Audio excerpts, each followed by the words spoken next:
So I could tell you about my campaign trail and all the doors I've knocked on and things like that, but I think we've all heard that before. So what I want to do today is I want to bring a message. Can you hear me better now? Is that better? Okay. I want to bring a message today about the oath of office and how it specifically applies to us as believers. Because there's a lot of issues that get thrown around. Can I move this a little closer? There, is that better? There we go. Okay. Because there's a lot of issues that we concern ourselves with that are all really important. I mean, you've got property rights, you've got personal liberty, you've got all these things, and they're important to consider. But I think sometimes what gets lost in the shuffle of the issues is this thing called the oath of office. So I want to talk about what the oath of office is first, and then why it's so important to us as believers. The oath of office fundamentally is a promise that an elected official makes that they will uphold and defend the Constitution against all enemies. And if it's a state-level candidate or state-level elected official, they take the same oath to the state constitution as well. We need to remember that sometimes the federal government is an enemy of the Constitution. And that does not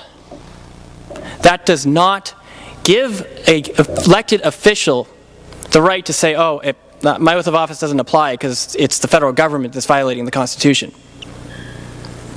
The oath of office still holds. And this isn't a political issue that we can pick from a buffet like charter schools or vouchers or public education. This is morality. This is about right and wrong, about truth and lies. Because when an elected official takes that oath, if they take that oath knowing that they will not follow through, they've told a lie. And Scripture is very clear. In Proverbs 12:22, it says, lying lips are an abomination to the Lord, but those who deal truthfully are his delight. Colossians 3:9 says, do not lie to one another, since you have put off the old man in his deeds. So we need to remember when we are supporting candidates, can we as Christians in good conscience support a candidate who is lying? This is fundamental. Can we in good conscience support a candidate who does not stand up for life? And I would say to you today, not only can we not do that, but if we do support a candidate that will dishonor their oath of office and has an intention to do so, if we do support a candidate who does not stand up for life, we are participating in their sin. There's no other way around it. We are participating in their sin. And I want to ask you, what's more important? Winning political races or this? That's right.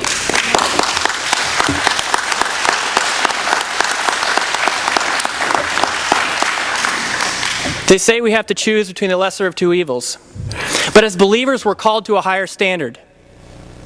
We are not to participate in evil. And we are not to sacrifice the lives of the unborn on the altar of winning political races.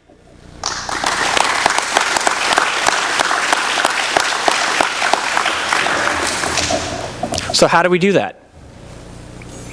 If we can't vote for a candidate that won't honor their oath of office or won't stand for life, how do we change the culture? Because it says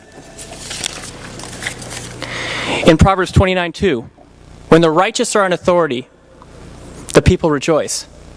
But when a wicked man rules, the people groan.